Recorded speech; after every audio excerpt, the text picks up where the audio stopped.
విషయమే దావీదు గారు అప్పుడే నిద్రపోయి లేచి చల్లపూట వేళ సాయంత్రం పూట మిగతా సైనికులందరూ యుద్ధం చేస్తూ ఉంటే మీరు వెళ్ళండి నేను తర్వాత వస్తా అంటాడు. సో ఈ నుండి ఇక్కడ వాళ్ళు యుద్ధం చేస్తూ ఉంటారు. ఈయనప్పుడే చక్కగా నిద్ర లేచేసరికి చక్కగా పక్కన వేరే స్త్రీ స్నానం చేస్తూ ఉంటే ఈయన చూసి మోహించి పిలిపించుకొని పాపం చేసి తనకు బిడ్డ పుడితే ఆ బిడ్డ చనిపోయి సో ఇంత గందరగోళంలో ఉన్నప్పుడు ప్రవక్త వచ్చి దావీదు గారిని హెచ్చరిస్తాడు. నువ్వు తప్పు చేస్తున్నావు, నువ్వు తప్పు చేశావు, దేవుడు శిక్షిస్తాడు, దేవుడు ఊరుకోడు అని.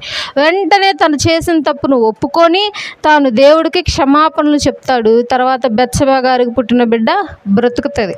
కాబట్టి దావీదు గారు తప్పు చేశారు, కానీ ఆయన తప్పును త్వరగా తెలుసుకున్నారు.